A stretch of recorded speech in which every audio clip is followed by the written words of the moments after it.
You're listening to Sit, Talk, and Listen podcast with your hosts, Payroll Rob and Xavi Bauer.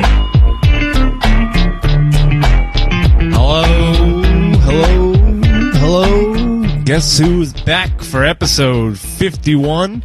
Sit, Talk, and Listen. Xavi, you're back here. It's just you and me this time. Just how we started this thing. 51. We had to let everybody simmer on that 50th episode. We know it was a marathon of a sode. But I appreciate everybody who did. Oh, yeah. I mean, look, I know that if you started listening to it, you're going to make it all the way through it because it's so captivating. How could you can't turn it off early. You just have to keep listening. It's like a train wreck. You can't look away. Well, I think the niche that we found is how repulsive our opinions are. Yeah. Really get people fired up. Yeah. So 51 athletes, we'll get there. Yeah. But that was also I the was amount of say, text. before we kept moving on, you're talking about we found our niche. That's pretty much my only goal is to go in half-cocked on a take, not really know what I'm talking about, and just really get people fired up. Yeah, that's what I was going to say. 51, usually we do athlete numbers, but it was actually the exact amount of texts I got that told me how Simone Biles should have been over Barry Bonds, which, funny, that was the most common. Look, if that's everybody's entitled to their opinions, it's like assholes, everybody's got them. But that opinion, not so good. But I'm just here to say I would pick Barry Bonds over Tom Brady and Simone Biles. Yeah. Another 51 times. Yeah. I mean, there's no disrespect just because somebody's name was left off, but we're talking about some people that are obvious all-time greats, broke a lot of records, historic records, and of course, Simone did the same. She broke some records, but we're talking greatest. Come on, you can't deny Barry Bonds. You can't deny Tom Brady. Tom Brady wasn't on the list. We talked about him, though. He was like potatoes, Tom Brady was potatoes. Title already, maybe. Tom Brady was potatoes. But speaking of all-time greats, 51 had some. Episode 51. We're going to go through some 51s. What do you got off the top of your head, Xavi? The Unit. And also, it's funny. The guy's nickname is The Unit, and he was so good that the fact that both his first and last name are like innuendos and nobody ever laughed at it. Randy Johnson. Randy. Yeah. You are dominant if your name is Randy Johnson and no one bats an eye at it because you're just that guy. Yeah. Funny name, though. Great name. But not even the funniest name for number 51 because Dick Butkus. You got Dick Butkus and fucking and another fun name, not really us innuendo, but Willie McGee. Yeah, Willie. Look at we got all these yeah, those are very good 51s. Another good name, Ichiro Suzuki. There you go. Yeah, 51 is providing some quality names here. Another fun 51, Takeo Spikes. Takeo. Don't know if you remember him. Takeo Spikes. Takeo. Takeo Spikes. Huh. Number 51. Who did he play for? Played for the Bills. He played for the Chargers, the Bengals. The Chargers. Oh, yeah, there he is, right here on this list. He's on it? You found him. Yeah, number 13 of number 51s is Takeo Spikes. Bernie Williams. Is he on that list? Bernie Williams. I don't know if New York Yankees. That one. He'd definitely be on a list of 51s.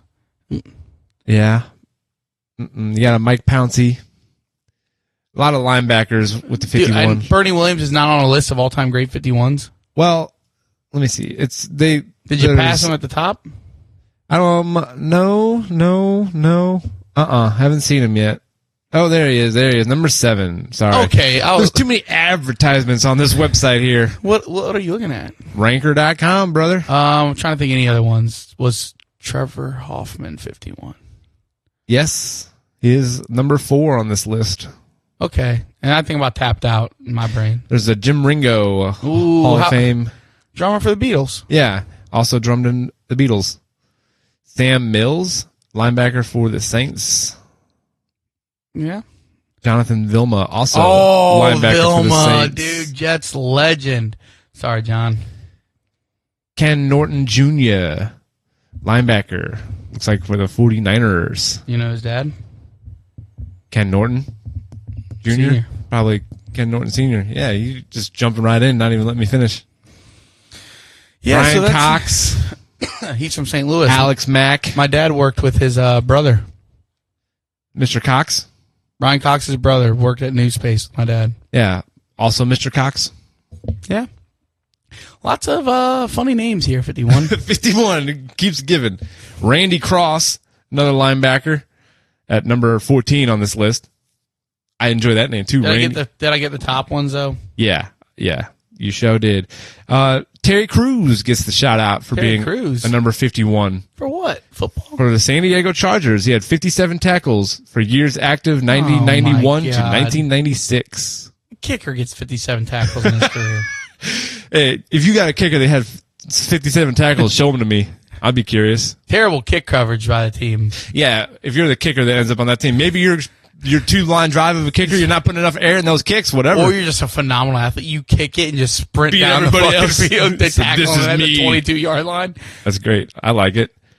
There's do you remember Pat McAfee tackling Trenton Holiday along the sideline? Just absolutely fucking rocked him. It sounds familiar. It was awesome. Was an NBA player, 51, current guy. He's got a real messed up looking face. Had Boban something. Boban? Yeah. He was in Happy Gilmore too.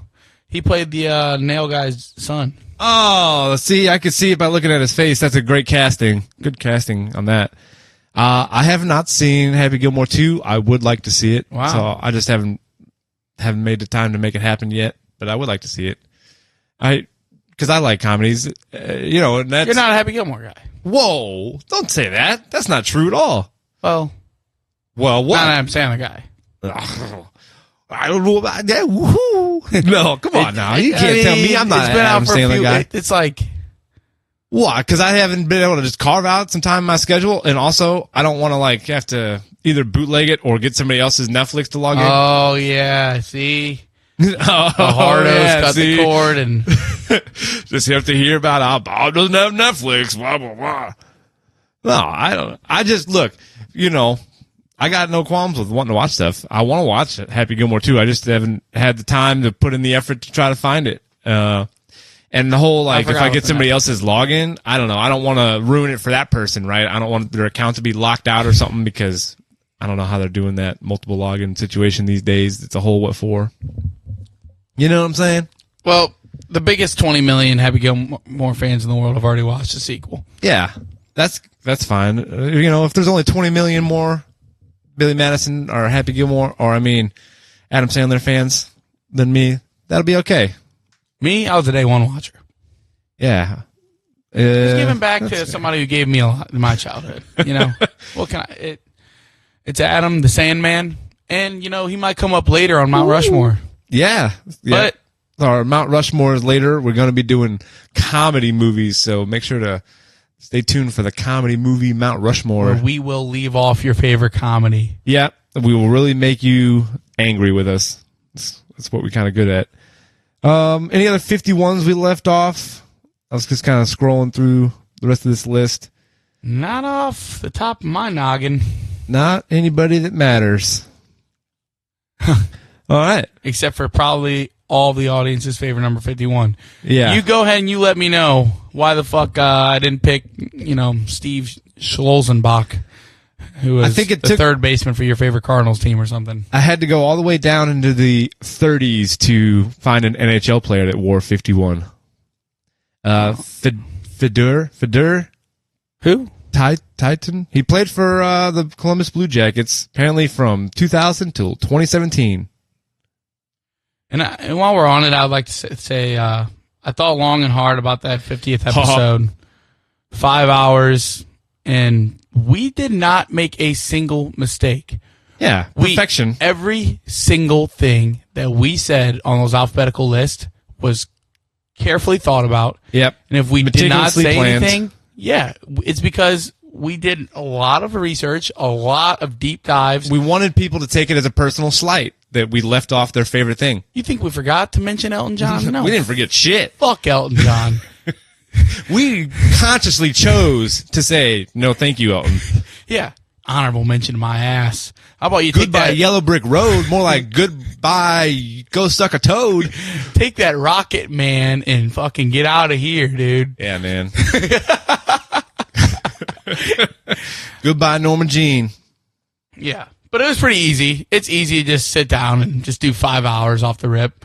Yeah, some people have to work really hard to have talent. We're just born to be naturally talented. We're blessed. Not a single fucking mistake. Not a single mistake. Greatness. Some people work hard to achieve greatness. And while we're on the topic, we wake up pissing excellence every day. Few calls from Austin. JRE's talking about maybe doing some crossover with us. So From Austin? he wants us to move down. I told him we'll think about it. Spotify's we're in negotiations. Yeah, well, Spotify wants us, but also Sirius is, Stern's contract's getting ready to come to an end, so I think they're going to be looking for somebody to fill that. Funny what happens when Stern you sell slot. out. Howard Stern, what a fucking hack. I guess I'm not educated enough on it. If you're just going to tell me that the man is losing his show because of his political leanings, if that's what you're about to tell me. He's definitely leaned really hard into political. All right. And he's been in politics his whole radio show. Now look at and him. The man he's at the end of his contract, and they're not going to pay him enough money to re-up his contract. So, whatever. You got to, people want to say it's one thing. This dude is sitting on millions, probably close to $1 billion with all of his money and investments and things. But everybody wants to say, he's being canceled. The dude's ready to retire. That Robin kissed me on the cheek when I got here. That's okay. Now your party sucks and everybody hates you. Yeah, Howard Stern's podcast. It's the his studio. It's the one where you can see the KFC through the window. That's right. Well, I just want to say thanks, Howard Stern, for fucking nothing. No memories at all. No memories. You don't think he influenced the popularity of talk radio and made it possible that people were interested in podcasts, and the world we're in now wasn't paved by one Howard Stern? Talk radio is so boring. Yeah, who wants to listen to a bunch of fuckers talk all the time? Well, that was a reference. Hey, reference. He's like, the battery's dead? What do you mean it's dead? He said, dead, gone. No. He's like, he wanted to sleep. He's like, we fell asleep listening to talk radio. He's like, talk radio, man? So boring. Yeah, Pineapple Express. Yeah, Thank you. There's a lot of quotes in that movie, and that one didn't land right off the top. It's such a funny quote, though. Yeah. It's so boring. The fucking car dies because they fell asleep listening to talk radio. I mean, look, I get it. Seth Rogen was in. He's big. He called in. He was a caller in. Do you think he had a cool call-in name to the show that he listened to in that? Remember, he would call in sometimes while he was driving around serving people. Yeah, I forget about that. But it'd be funny if he did have like a call-in name. Might not be all we hear from Pineapple Express today. But hey, not. No spoilers. No spoilers. Jesus. No drops today. No what? No drops today. Oh yeah, no drops. Drop machine didn't make it to the. Didn't make it. It's just not hooked up. So we're going to have to verbally do them ourselves. You sure about that? So today, you want to get into some national days, Amy? August 11th, 2025. August 11th, 2025. It's been a couple weeks since our last episode. It was a special one, so we let it breathe a little bit. But some national days. Let's see. Where do I want to start?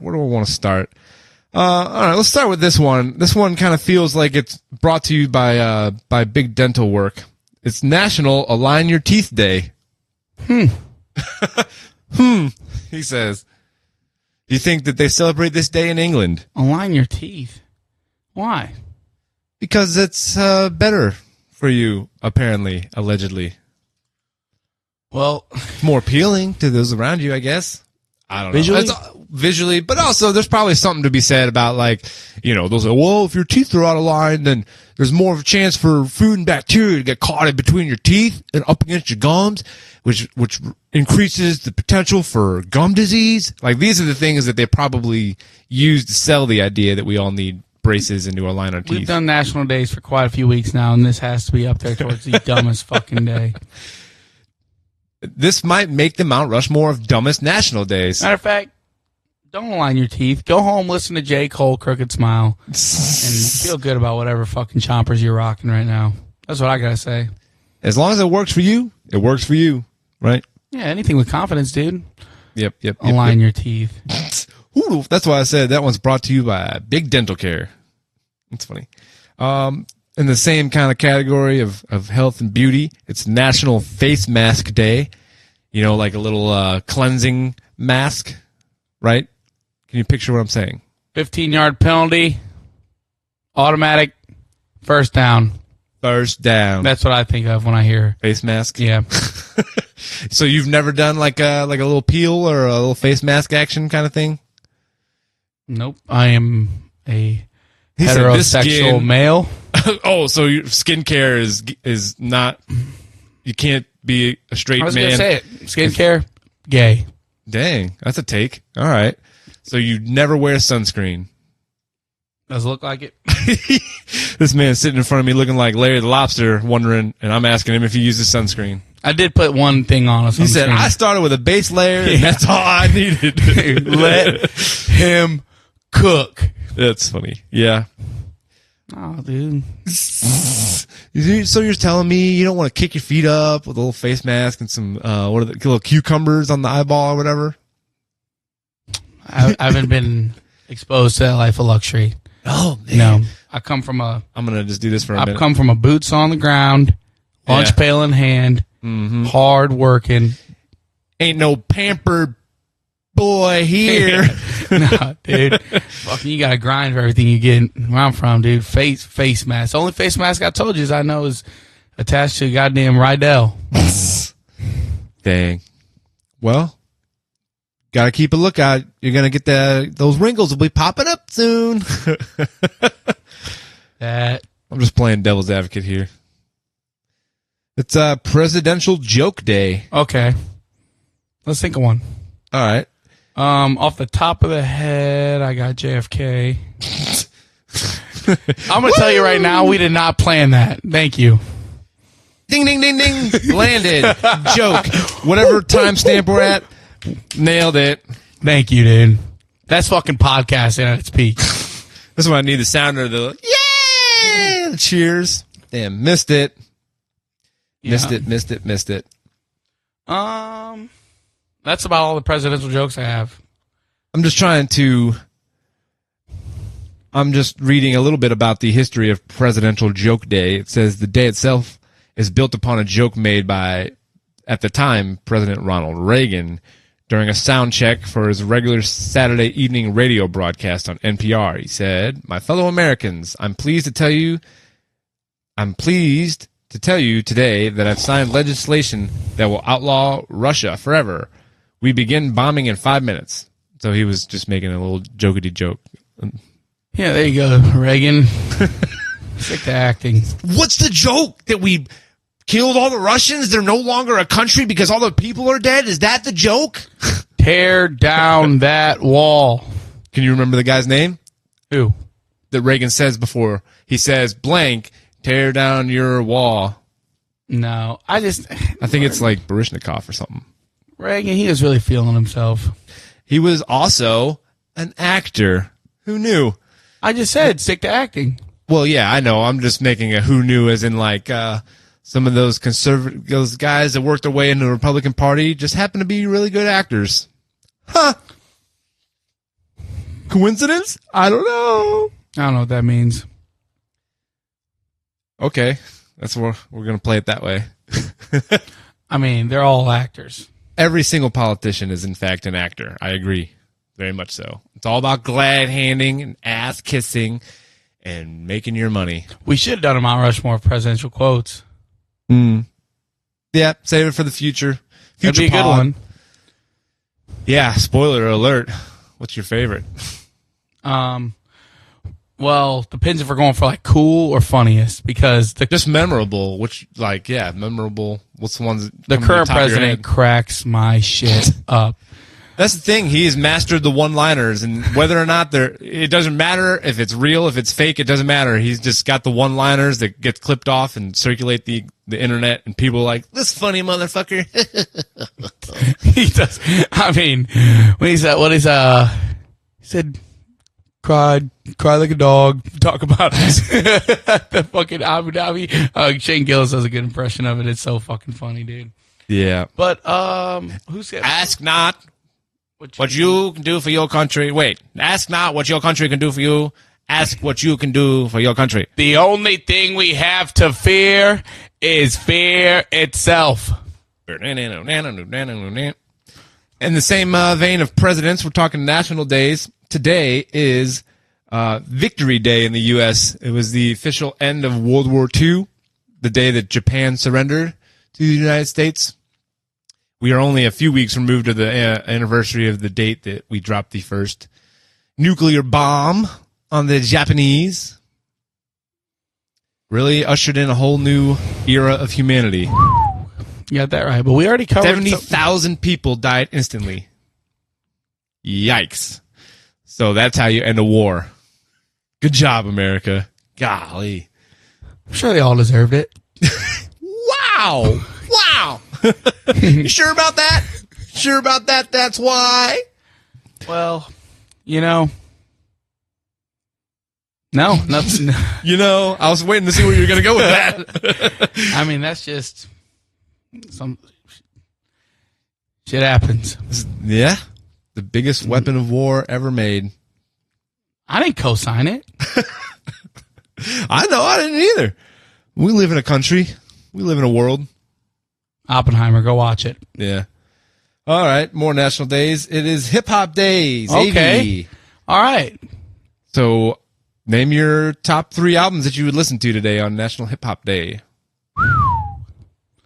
Good Kid, Mad City. Dead and Gone. Late Registration. Nice. And like if you're gonna be like a real hip hop purist, ATLians, Outkast. Nice. Yeah, that's pretty good. That is pretty good. So the reason that Hip Hop Day is celebrated on August 11th, it says there's a case to be made that hip hop came to life precisely on August 11th in 1973 for a birthday celebration in the recreation room of an apartment building in New York City's West Bronx by DJ Kool Herc, hip hop's founding father. So August 11th, that's why we have Hip Hop Day. Remember when we watched that documentary, Stretch and Bobbito? One of my favorite documentaries I think I've ever sat and watched.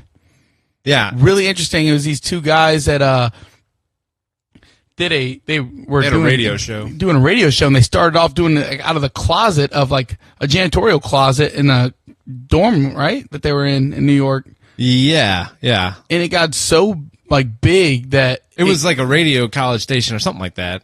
But yeah, definitely.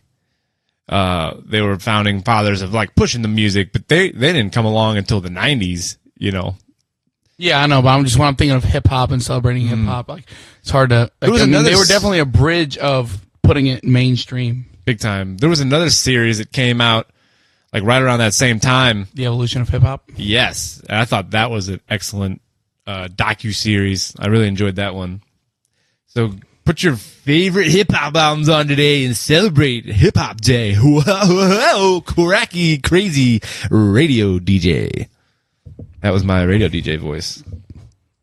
What else we got? We got a couple more national days and see if they. Oh, I mean, I wasn't tickle done your fancy. talking about hip-hop. Well, I don't know. I'm not. You're just sitting over here in silence, I was letting you talk, but I was just gonna say I think that hip hop is like the most like misunderstood, or by your average. I'll just say it. Your average white person, they hear hip hop and think it's like just one thing. I mean, hip hop is such a broad like genre, hip hop and rap and everything that it's became. Sure. It's not just talking about bitches and drugs and money, which is like I guess what mainstream people think it is. I mean, there's a lot of like really intricate, like talented hip hop musicians / producers that are way better than some of the mainstream shit that's out for any generation. Yeah. And yeah, I mean, that's true. I just didn't want this opportunity while we're on hip hop and, my favorite genre of music to not take this time to, talk about it in that matter of like how I just feel like from the majority of America or the world just views hip hop as like it's, you know, these people aren't musicians, or it doesn't take any talent to get on there. Beep bop boop hop beep beep hop boop boop. That's, you know, just these morons that peddle these like the genre of music that they're listening to. I could probably just freestyle and Sweet Home Alabama. Well, we're not going to take shots at Leonard Skinner to stick up for hip hop. You know what I'm talking about. It's just.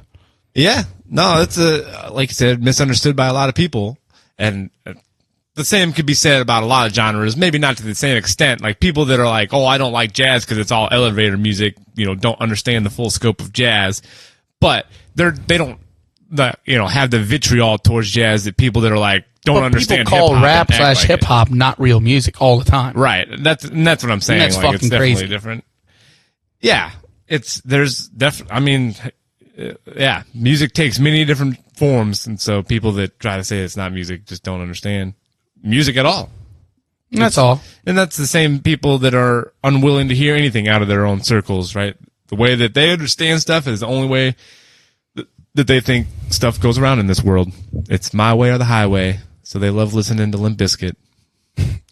Yeah! See, missed the. We keep taking shots at music that I also like, though. Like, I like Leonard Skinner and I like Limp Bizkit. Time and place for everything, but you know, there's some people that when they're, you know, Leonard Skinner is some talented fucking musicians, dude. Yeah, there's talent there, but also there's also a lot of people that really love Leonard Skinner that are not talented folks. You know what I mean? Just like there's also a lot of really untalented people that love Lil Wayne, and he's super talented. So it's like just because you're taking a shot at somebody's fan base doesn't mean you're taking a shot at the person themselves. Yeah, I would agree, but like Jelly Roll's fan base, you know, here we go. Like, we got Bob going now. He's got the same crossover with the Stained. Yeah, probably Stained fan base and Jelly Roll's fan base crossover pretty well with like Kid Rock's fan base. Like all these people are within the same Venn diagram for sure. Any other thoughts on Hip Hop Day, Xavi? I could probably go on for hours. So any other important thoughts on Hip Hop Day? No, man. I really appreciate hip hop and what it's brought to my life and gave me so much joy and well, then influence. Let's bring an awareness to this day, man. So tell everybody August 11th. You know, I just couldn't let hip hop go on without me stopping. I mean, it's fucking Hip Hop Day, for God's sakes. That's right, it is. It's been a big part of my life for quite some time. Hell yeah. Hell yeah. Woo! All right, so let's see, maybe just a couple more. National Raspberry Bombay Day. It's like a little dessert. Yeah. And from one juggernaut in hip hop to the other, Raspberry Bombay. Just as Anything else on raspberries? No, not really. Bombay, like the gin? Bombay, B-O-M-B-E. Yeah. Wait. Bombay. Bombay, B-O-M-B-E? B-O-M-B-E. Bomb. Hey, Bombay. That's how you say it. I don't know, dude. Me and English don't get along. But it's a little dessert treat with raspberries. Sounds like a fucking British treat if I ever heard of it. You know? All right. Last National Day. It is Mountain Day. National Mountain Day. Celebrate all your mountains. What's your favorite mountain range, Xavi? Rockies. Rockies are cool. What's the only one I've been to? You've been to the Ozarks without even realizing it, probably. Not cool. They're the most ancient mountain range in the United States. He said, cool, draw me a picture. They're not even like mountains, really. It's because they're the oldest mountains and they've been worn down the most. It's like going on the fucking mine train after you done rode the boss. Yeah. Everybody likes the new, young, hip, Rocky Mountains. Oh, the young, stylish mountains. Oh, look it. That's the way a mountain should look. I mean, there's definitely a lot of cool mountain ranges in this world that I haven't been to. Like the Alps would be pretty. Alps? Yes, that'd be pretty fucking cool. Wherever Kilimanjaro is. Yeah. You know, Everest. Those seem cool. You said those seem cool. But the Rockies, I was there and they were awesome. They were very cool. Very cool. You know, we got ourselves in a whole what for. Climbing all the way down that biatch. Yeah, climbing all around these mountains. It wasn't even dangerous. With just no regard for our own safety. Yeah. And that's how I like to live life. Yeah. And national parks give you that opportunity to, you know, go ahead and act like you're not going to die. I said, I'm safe. I'm in a park. I'm in a park, for God's sake. They did put up signs to say, don't go beyond this point. Like, well, I don't know that we passed any of those signs. Yeah, well, it said, like, basically, if you pass this, like, we're not liable for you. And well, that's the case in any national we traversed park, about a mile down. Wait, that was on the mountainside there? Yeah. I don't remember seeing that. Yeah. I do remember the walk back up the hill was not enjoyable. My God. Then what are we doing, mountain climbing? Yeah. God. I mean, I did not know what we were getting ourselves into. Going down. But there was only one way to get back up. Yeah. Walk. Yeah. Yep. So there you go. There's our mountain talk for the day. Be a simple kind of man. Mountains are cool. Mountains are pretty fucking cool. You a mountain or beach guy if you had to pick between the two? You go to one forever and never get to visit the other. I mean, beach, I think just for a day, a mountain, but like forever, like a beach, because that's why I'm asking. It's a hard choice. There's so much I could do on a fucking mountain. Beach every day. You can, socialize with people, go out there. The feeding yourself would be easier living on a beach than on a mountain. Maybe. Let me play the other side of this. So the mountain, you got, ski resorts and things during winter. There's rivers and mountain glacier lakes and things to do your water sports on. There's all sorts of wildlife to fish and hunt. It might be easier to feed yourself on a mountain than it would be in the ocean. You don't get a lot of the good fish coming right up next to the coast when you're on a beach. Yeah. I guess you get some good fish. Hell, I'm not an expert. And I'm not saying that I would pick mountain over ocean or beach or whatever. I'm just trying to discuss the other. Oh, I love a good one, dude. Like I said, if I for a day, I just don't know myself like right now how I am. Drop me on a mountain, it would take a lot more for me to learn and to navigate. Even though I prefer like the weather of mountain areas than beaches. Like beaches are always so fucking hot. Sandy, you always get sand everywhere. Yes. So I do love a mountain. I'm just trying to think like if I'm like trying to survive somewhere. Sure. It would take a lot more for me to learn how to traverse, hunt fucking moose and. So let's just not say survive. Let's just say like visiting. Like you can only go on vacations to the beach mountains. Or you can only go on a vacation to the mountains. I mean, Denver, I love Denver. Yeah. Yeah, I love mountains too. But there's a lot of great beaches in this world. Would like to go to because you also get your water and shit. I mean, you're not going to get an ocean, but you can get your water in the mountains. Oh yeah, like plenty of water cool. stuff. Really cool too. Really cool. Fresh water. Yep. Pretty awesome. Very cool. Agreed.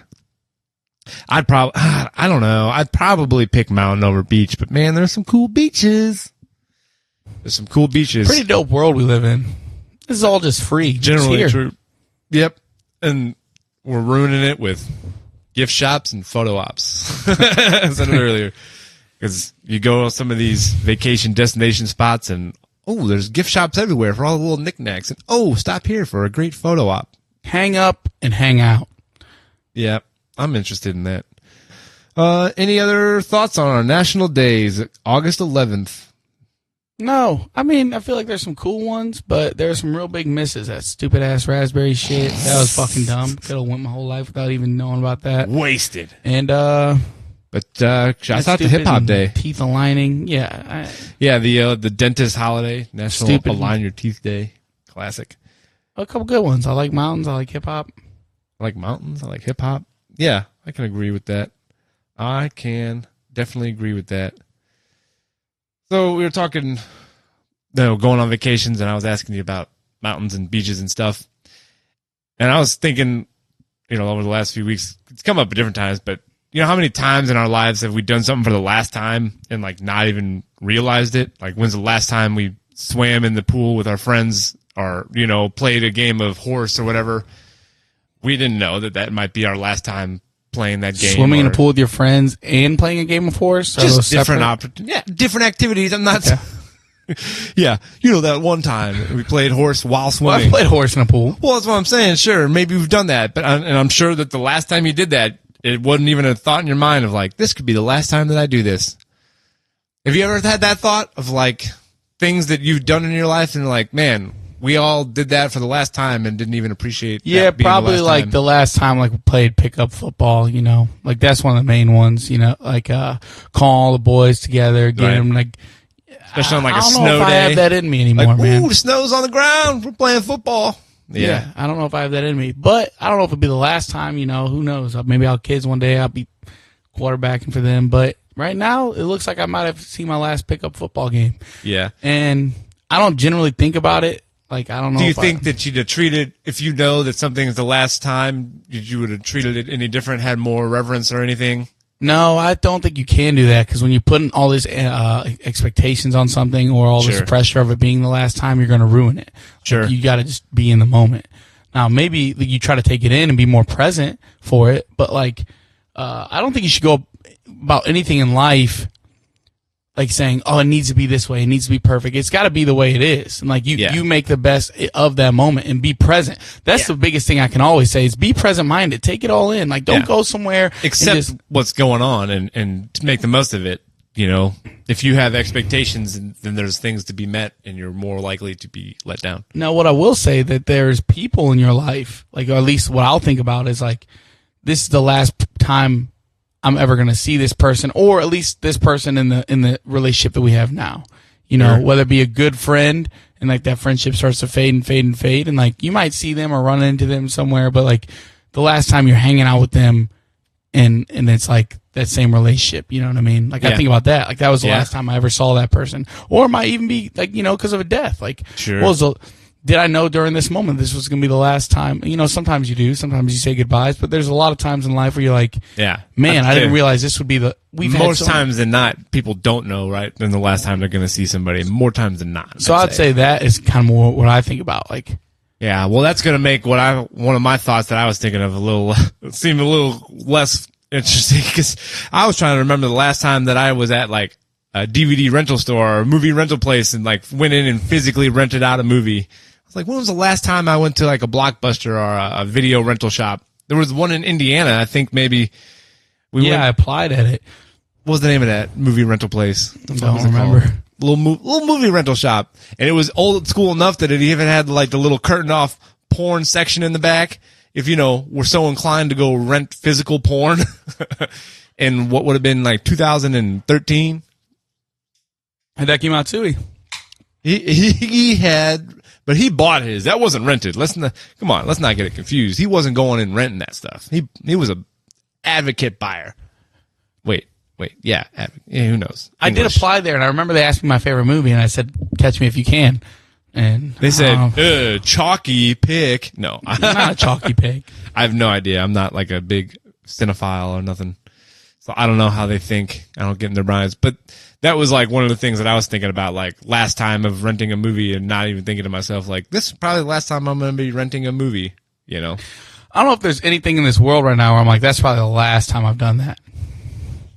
Let's think. It'd be something that's phasing out, right? Like maybe like writing a physical letter. No, I'll still write a physical letter. Okay. Typing on a typewriter. I did that for the first time actually recently. I went with and it all comes back. The Hops. I went with Brady and his crew family down Cherokee Street. There's a typewriter museum there. Oh, hell yeah. And I went in there. Pretty cool. Yeah. Typewriter museum. Interesting. I guess there's some demand for that kind of museum. It was cool, man. Yeah. All right. Well, good to know. Shouts out. Maybe we'll get them on board as a sponsor.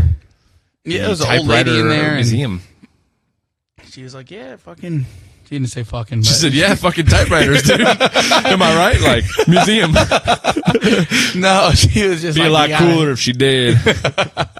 She's like, you got to press down on that. You got to really mean that letter. You got to really mean hit that K. You got to press down on that biatch, is what I think she said. Do you think there'll be a moment when people are like, this might be my last time seeing a movie at the theaters? Like, I think theaters are doing better than they were, right out of like the pandemic or whatever. But, do we think we're ever going to see a time when theaters really are going to more like, could disappear, and then that would cross people's minds? You still like going? Yeah.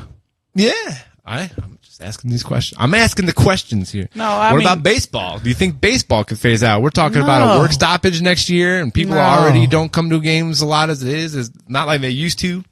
Yeah, but there's still a lot of revenue to be had in baseball. Whether or not now the way that that's made might not be from people coming up to the stadiums, but you got to think like you have 162 games a year. It's a sport that's being played at where no other major sport is being played for at least 3 months of that season, 2.5. And people like to gamble. People like to bet on baseball. So there's always going to be an opportunity to make money for baseball just because of how long the season is. And like I said, it's the only sport that's being played on this side of the world for a good part of it. So you don't think in our lifetimes we'll ever have to worry about not being able to go watch baseball in person? Well, maybe if they'll do a strike or something, but no, I do think it's like the popularity's already been slowly fading out, but it's hard to predict something like that. It was already doing that in the 90s, and then McGuire and Sosa happened, so sure. It's hard to predict. They just need to do a better, it's just as simple as marketing your stars. You have the best player in the sport right now from a foreign country that all is glued in and tuned in and wanting his success. He's playing in the second biggest market in the country. Right. First, maybe. Is LA or New York? The biggest? Second. So second biggest market in the country. Like, they should be advertising the shit out of Shohei Ohtani. Right. Like, it doesn't make any sense. Like that. You think there's any merit to the West Coast stars have a harder time than East Coast stars because of the time difference? Yeah, East Coasters not being able to watch much of the but game. In baseball, I don't know if that's true because Aaron Judge is playing in New York, and they could be advertising the fuck out of him too. Like you have two of the biggest stars in the sport playing for the two biggest markets, played each other in the World Series last year. There's no reason that they shouldn't be pushing that. I mean, obviously they're probably trying, but yeah, baseball still, get it together, baseball. But I think there's some hope. Like, I was just talking to Lauren, her son Sean is 10 years old, loves baseball. So like, there's still kids that are choosing baseball as their favorite sport. Like, he's all in. So I don't know. The sport is still intriguing to some kids, and that's good. And that's I don't think it will ever completely die. Yeah, and I'm just trying to spitball conversation here of things that we might see go away that we can keep into our mind of, oh, this might be the last time for this thing, like movie rentals. Dude, I just give them steroids again. Fuck. Just give them steroids again. Awesome. It's awesome. You think shopping in like a Target or a Walmart or that kind of store will go away to the way of Amazon? Like, yeah, I could see that. Brick and mortar, which sucks, man. It does suck. I agree. I don't like online shopping. I don't prefer it either. I want to be boots on the ground. Yeah. Oh, I know. I need to see it in my hand. I got to feel it. Know if I'm buying a quality product. Yeah, I definitely think like that's something that, I mean, it doesn't take, you just go to South County Mall and like just the mall that I grew up going to and just going there now. It's like, fuck, dude, I'm ducking from tumbleweeds and shit. Come across that mug. Yeah. I think a Spirit Halloween is just moving in everywhere because there's so many vacant buildings. They just take over. That's got to be the biggest, what do you call it, money laundering, like fucking. You think? No, company. They make money, dude. Spirits move in and they sell all their cheap Halloween stuff. Yeah, but how big is fucking Halloween? It's one of the largest money-making holidays we got outside of Christmas. Well, yeah, I know, but it's just one day. So what are you talking about? So is Christmas. Christmas is a different monster. Yeah, but there's people that as soon as October start, they say boom, and then they whip all their Halloween decorations out, and they got a little different spooky outfit for each day. Halloween has been monetized. I do like Halloween. I like it too, but I'm just saying we can't sit here and act like people aren't getting raked over the coals with Halloween these days. Like, it's become somebody's people's favorite holiday, and people spend a lot of money on Halloween. And I know we shit on like commercializing a lot of these things and stuff, but it's still fun. Like, as a society, and we're still human beings that have like fucking, we can have fun without needing to feed the beast. Is all I say. You don't have to go out and buy a bunch of decorations to enjoy a holiday. You can make them decorations. If we all get a little creative, just all right. Not everybody has time to be Johnny Do-It-Yourself, though. Yeah. We're slaving away that motherfucking American goddamn work schedule, dude. Yeah, but we're going to pay that $4 for that cute little decoration, and it might sit in the bin until next year, or it might just get thrown away, and I'll buy a new $4 one next year. We are wasteful. That's really my biggest thing. That's my biggest thing. It's just how wasteful we all like to be as people. I'm wasteful, but I mean, I've made efforts over the years to try to be less wasteful, as least wasteful as I can be. I'm not here to shit on things. I like that people like things. I like things too. I just don't want to be frivolous. You're definitely more, though, of like an Ebenezer Scrooge. You think? No. You like to hate a little bit. Hate. A little bit of a hater.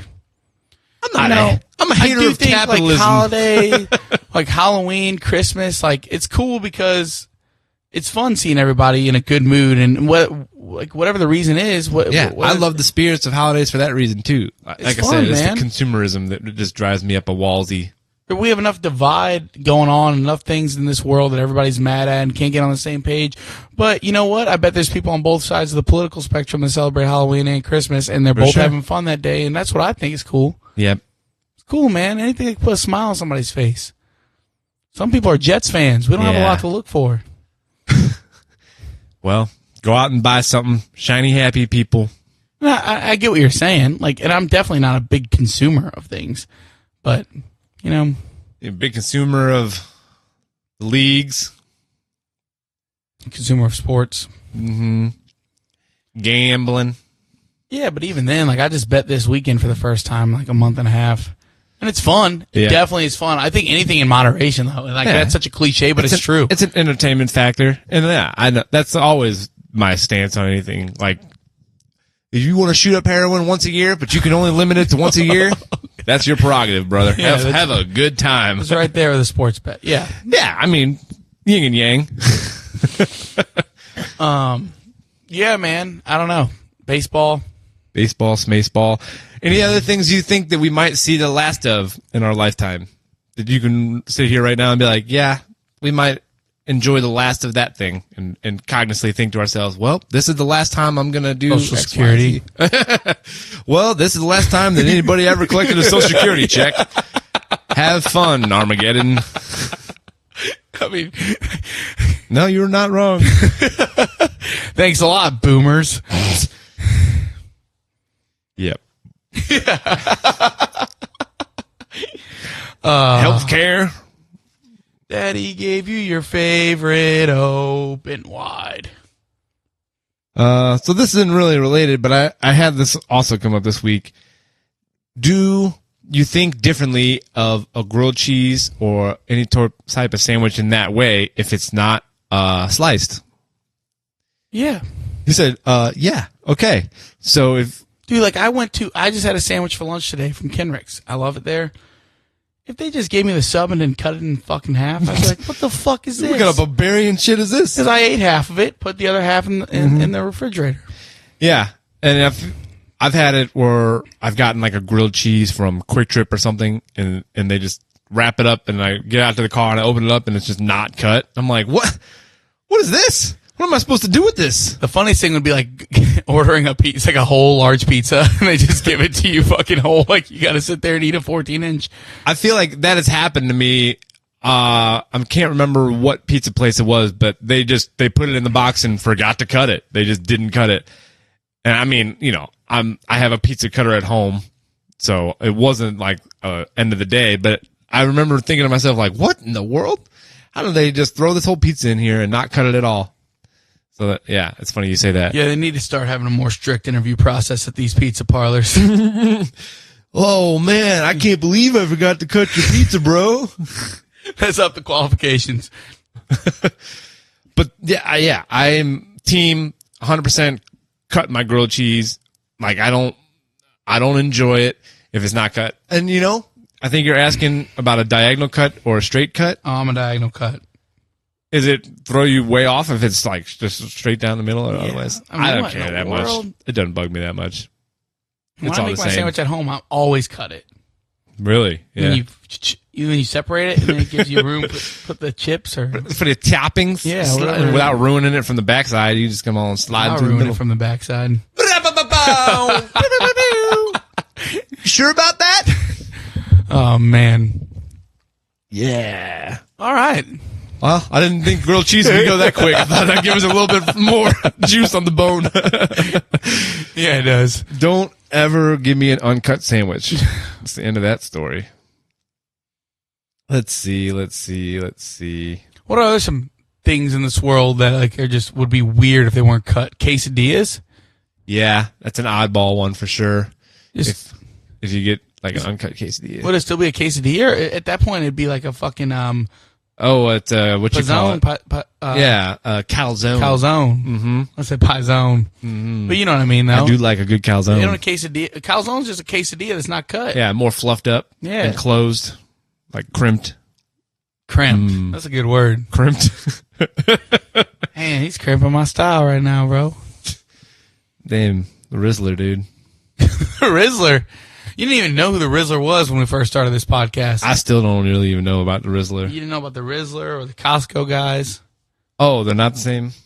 Well, same family, guys. Kind of. Yeah, okay. The Rizzler is They're in the same definitely- parts of the internet. Yes. The Rizzler is bigger. The Rizzler is bigger physically. And, yeah. He is. And socially. He is just on Theo Von's podcast. That's right. I did see a clip of that, like, while scrolling through the internet. That little fat fuck. Classic. What else is weird uncut? Is a bagel weird uncut? Like, is anybody eating bagels that haven't been sliced? You know, in St. Louis, they say it's like a weird St. Louis thing that we... Slice it up into, like, the chunks, right? Yeah. That's better for dippings. You know, we just want our fixins. Oh, there's a lot of things that'd be weird uncut. Penises? Had to be said, brother. You ever meet a European guy? Weird penis. I mean... Was that what Adam Sandler was talking about with Uncut Gems? It was a movie about his penis. He's cut. I don't know. He's Jewish. He's probably Yeah. cut. He definitely cut. I didn't ask. They make it a whole fucking song and dance. Bar mitzvah. No, that's not where they cut him. It's It's the same time, yeah. No, it's not. The bar Yes. mitzvah is the coming of age. It's Dude, I'm telling you, it's Jewish the christening, my friend. bro, they get circumcised at that same point in life. You I know that's the case. sure about that? Sure about that? That's why I performed some of the circumcisions that I have been at these Jewish bar mitzvahs. bat mitzvah guy. Just, they put it out there. They usually put like they get a samurai sword, So it's like making sushi rolls, put it under heat, It's like like they're the about to, reverse. Like a little heat gun. Is that what you said? Yeah, just to loosen it up, no, well, not the dick, to the separate sword. the And then sword. just fucking Oh, ching. like a little cauterizing action. Yes, Oh, cauterize. That's the word I was boy. using for. And then you just Oh man. hammer it down. Well, producer Tony Says Nick was right again. is looking it up. In Judaism, male infants are traditionally circumcised on the 8th day after birth. The ceremony known as the Brit Mala. Oh, so they're not circumcised at this point in life. They're not circumcised at the bar mitzvah, correct? When they're teenagers. Google that. Google what? What am I? Their bar mitzvah is just their coming of age. It's when they become men in the Jewish faith. Yes, but I thought it was like a fucking... No, it's not a one-stop shop party. They're two different things. They do have a party for the christening usually, and that's what it's called. The christening. It's like The christening? the christening. Yeah. I still think you're wrong. I don't know. I'm sure I don't know, dude. He said, all right. We are off the rails on dick skin.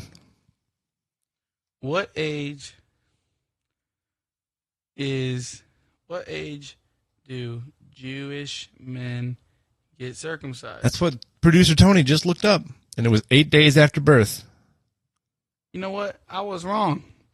But I will say this ceremony called Brit Mala is a significant religious, which occurs at 13. Significant, is not related to the circumcision. You know what?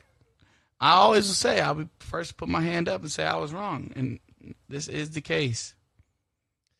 It's real brave, Zave. Real brave of you right there, what you did. You know, you recognized that you went a certain way, and you were led astray. But you know, you were brave, and you said, I fucked up. Well, I went 5 hours last episode without one error or omission. That's right. And perfection is That's all hard. I do. you go 7 for 7 one day, it's going to be really hard to do it the fucking next time too. Yeah. I mean, it's the law of averages. So If you were perfect all the time, then you would just never be perfect. and one could argue the guy here who seemed to be an expert on the age that boys get circumcised could be confused as a pervert. So maybe not something I wanted That's to what knock we're out the doing. park. Yeah. Maybe it's not That's something I want to knock out the park. Sorry, I don't have a PhD in ages for circumcision. All right. Yep. I like it. That's spin zone. That's the spin zone. I mean, I'm the weird one it is. I for mean, knowing Jewish religious customs. well, And that a bar mitzvah was not when they cut the skin. the more you know. So, what other things are weird uncut? This podcast, Yeah. Woo! All right. no edits. Maybe we'll just hang it up there. That's probably the best place to stop this episode. No, no Yeah. edits. But No ceilings. anything that you've done over the past couple of weeks? I'm hosting now, by the way. I'm good Anything with that. you've done the last couple of weeks since the 50th episode that's been of note? Yeah. I played, I've done gigs every weekend, been playing drums, but I also did, I had, there was a two group, a band. They're not really has a band. happened? It's just like a guy is a singer and this chick who's a singer and the guy plays a few instruments also. And But you didn't have to cut me off. And he's got a batch of songs, 5 songs that they were looking to add drums on, and so I got linked up with them, and so I was in the studio last week for a day and laid down some drums for their songs. It's kind of like pretty theatric sounding music. The dude sounds like Oogie Boogie from The Nightmare Before Christmas. Oogie Boogie Man, it's got like a real low theatrical voice. I don't know about that. Hey, you know what? It's their style of songs. What's it his sound music. like? Oogie Boogie Man from Oogie Boogie Man. Yeah, you never seen Nightmare Before Christmas? Come Not on. enough to know about no Oogie Boogie Man. He's got the best pipes in the whole thing, so you're lost. Well, maybe I'll have to tune in. Is Yeah. it like the Phantom of the Opera? Lower, more sultry even. Ooh. Mm-hmm. What was that? Ooh. Dude, we should do a live Halloween episode this year. And hopefully we have cameras by then. We can be dressed up. Ooh, a little spooky. Will we ever have cameras? That's the goal, brother. That is the goal. But we got to get 2 because, one long shot of just both of us is boring. So we need 2 cameras so we have a nice little tight shot. Both of us sitting here. A tight shot of my hot bod. Ooh, yeah. For the internet to please themselves. Halloween 2025 is on a Friday, good sir. Ooh. Even better. Party City, We'll have them when we're 40. 33. Well, What do you I'll think be is going to be clinging the... on to the end of 32. So this is... We're only at August, so this is maybe way too early, but let's say way too early Christmas, Jesus.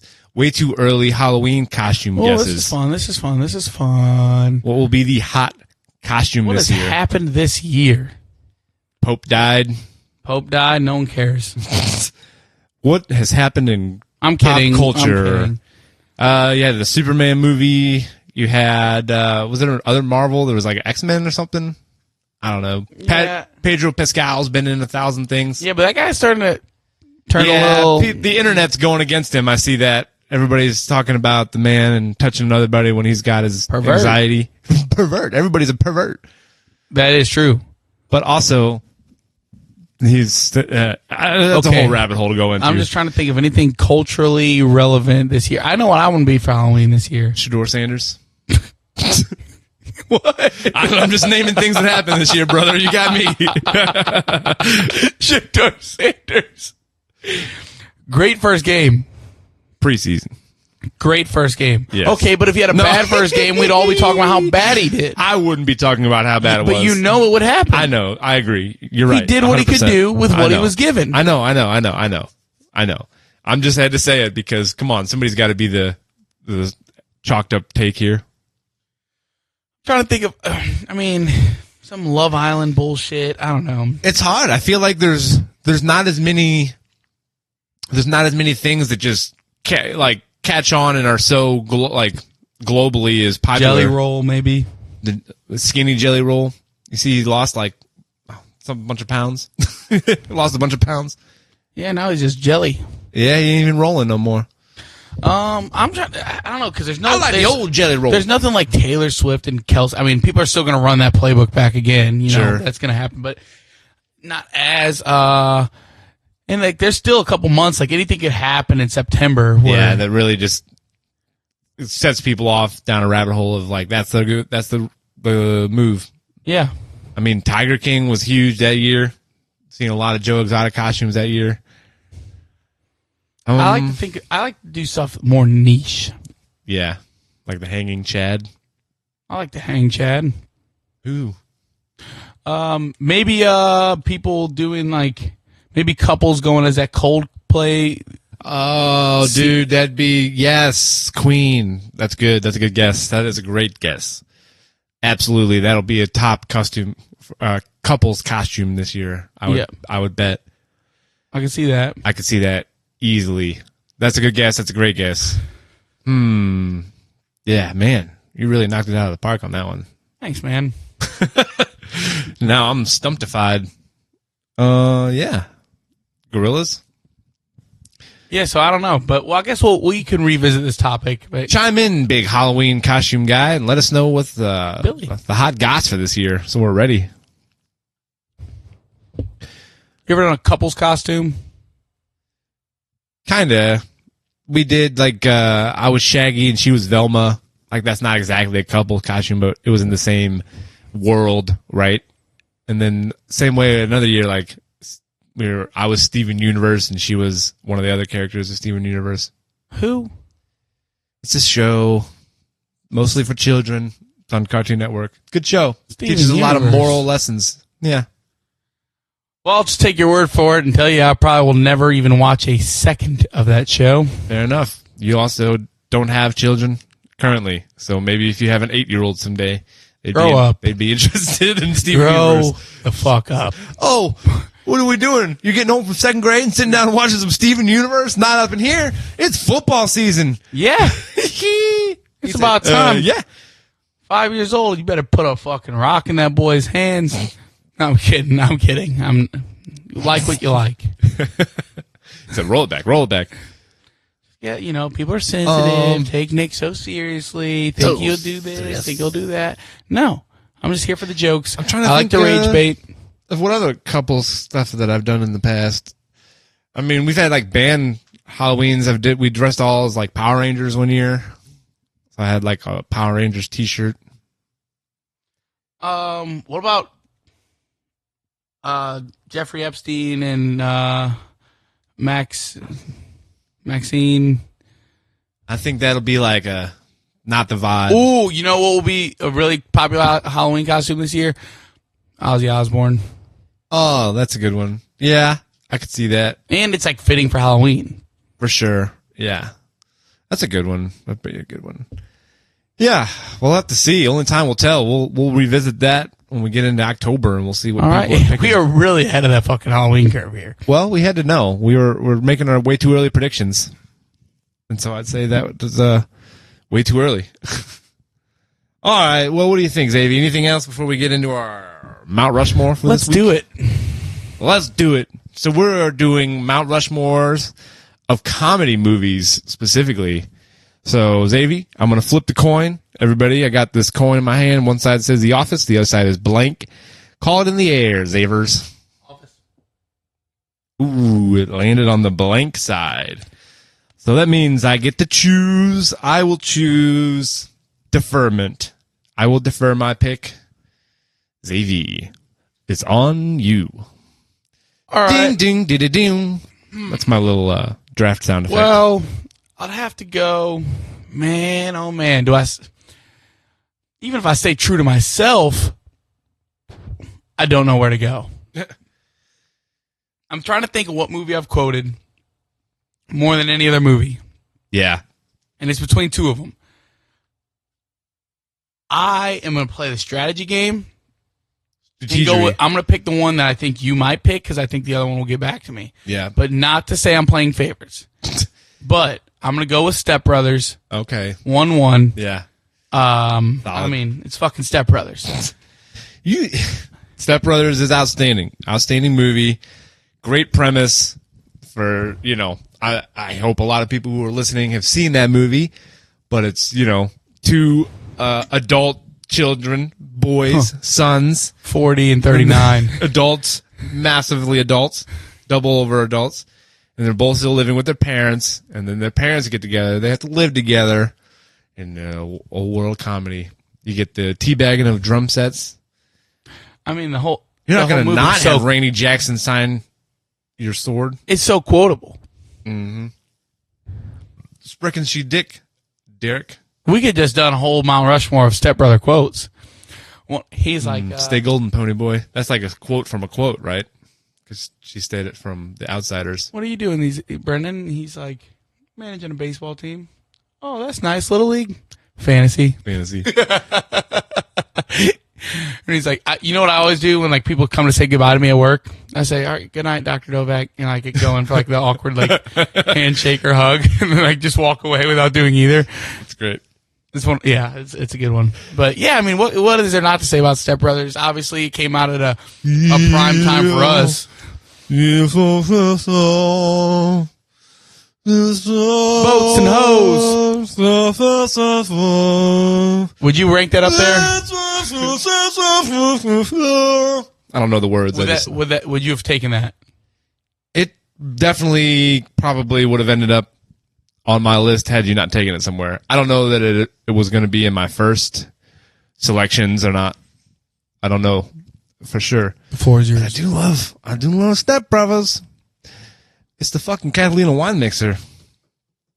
All right, so my first pick, kind of in similar vein, I got to go Anchorman. It's probably one of my all-time favorites. Once again, highly quotable. His apartment smells of rich mahogany. He's got many leather-bound books. I don't know how to tell you this. I'm kind of a big deal. You've always been a big Anchorman guy. It's so good. So quotable. Hey, 60% of the time, it works every time. Sex Panther. Smells like Bigfoot's dick! What's one of your favorite Anchorman quotes there? He said, where'd you get that suit? Toilet store? He said, even the guy that can't think for himself had a joke. Where were you guys at? But Brick, I think you killed that guy. My favorite, though, it's not even a quote. It's where they all just break into Afternoon Delight. It's like probably the most... Gonna find my baby, gonna hold her tight, gonna grab some afternoon delight. My motto's always been when it's right, why wait until the middle of a cold, dark night? When you know the night is always gonna be there anyway. Everything is clear in the light of day. And you know there's always gonna be... who knows? Well, I do. But, I mean, if you look at the cast, though, you got Will Ferrell, Paul Rudd, and Steve Carell. I mean, right there. Yeah. Yeah, I mean, you Jack got some Black juggernauts. makes a pretty good cameo. You just wrecked my chopper, bro. Well, that's the thing I love most in this world. What's one thing you love? Well, I love scotch and my dog Baxter here. Oh, well, now this is happening. Just punt. Apparently that was like an ad-lib to punt the dog off the thing. Yeah. But, I mean, Anchorman is a classic. I personally would not have picked it in my top 4, but I know you're a big Anchorman guy, so say true to yourself. Yeah. And, just to make people angry. All right, so let's see. Number 2 pick, comedy movie. I probably got to go Billy Madison just because, that's always one that I can go back to and rewatch. That is correct. I mean, Billy Madison is probably my... it's one of my favorite Adam Sandler's, if not my favorite. It's the one that comes to the top of my mind always. All the different great quotes and one-lines from it. This isn't even my shirt. This is Frank's shirt. Frank. Billy Madison, I mean... During no part of your rambling, incoherent ramble was anything you said even remotely close to answering the question. And everybody here is dumber for having listened to it. I award you no points, and may God have mercy on your soul. Yeah. I'll trade you the rest of this banana for that snack pack. O'Doyle, I think you and your whole family are going to go down one day. Yeah, no, Billy Madison, hard to hate on that. I love Billy Madison. He called the shit poop. Yeah, Norm Macdonald, I mean, come on. Or pissing your pants is cool. Consider me Miles Davis. Whoa. I'm gonna have to take it. I struggled. I should have probably taken it first because it is my favorite comedy. It's Friday. Ooh. Are you gonna get fired on your day off, Craig? It's probably the only movie I can quote more than Step Brothers. I've watched it so many times. The only reason I struggled is because I like all 3 Fridays, Friday, next Friday, and Friday after next, Yeah. are all so fucking funny. Yeah. The Friday OG is a classic. I mean, it set the stage for all of It them. did, and like, you know, it sucks because there's not one with Chris Tucker and Mike Epps in it yet. Yeah. Like, so that's why I struggled to know. But you gotta go with the OG. It did. I mean, it's Friday. Yeah. Like, so That's a good one. That's a great one. It is a great one. I gotta take Friday. Friday. When Debo will be around, I'll be quiet. When he leave, I'll be talking again. He said, man, that was my grandma's chain.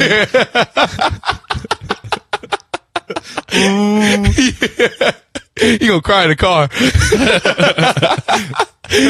Just even the famous takes the sunglasses off. Damn! Bye, Felicia. Yeah, I mean, dude, it's fucking Friday. Yeah. There's not really much like you gotta say. It's a classic. Yeah. That's a good one. So, and then next, speaking of classics, I'm going to go back and stay true to like one of my first favorite comedies and one of the first movies growing up as a boy that, you know, I watched constantly and can repeat. And the fact that I'm not taking an Adam Sandler movie yet is no disrespect to Adam Sandler, but Dude, I'd you're remiss hating on if I didn't take Tommy Boy, Chris Farley, David Spade, Yes. absolute classic. And I need to get Chris Farley on this list because, Yeah. I mean, it's just like, that was like the first comedy that I watched and like fell in love with and just Yeah. was like, this is so fucking funny. Just funny to be funny, you know. I mean, you know, there was still a good Slapstick story. comedy, yeah. There was But still it a good story, but yeah, it was mostly just about being funny in that movie. I had to have Farley on the list, dude. I mean, well, my favorite part though, when He said, John Hancock. It's Herbie Hancock. there's just so many things. But do you remember when they're at the gas station? He like fakes him fucking open the car door and he falls. Richard, what did you do? Dude, I feel like I've done that in my life. Not to try to get away with it, but just to mess with somebody. Like if I broke something or whatever, like I handle our door and put it back and then watch somebody else pull it and be like, What did you do? It's so Absolutely. fucking funny, dude. that's great. Housekeeping, you want sucky? What kind of place is this? He said you could get a look at a cow by sticking your head up a butcher's ass. Well, when you just rather, oh, that's not it. He said, well, imagine you're driving along with your family in the sedan. Ooh, ooh, The kids are yelling in the back seat. And the dad's in front. Shut up! They went with the value brakes instead of Callahan brakes, and they couldn't stop in time, and then they crashed down a ravine. Lights it on fire. The corner, or the ambulance guy gets there. There's the new guys in the side puking his guts out. Oh my God.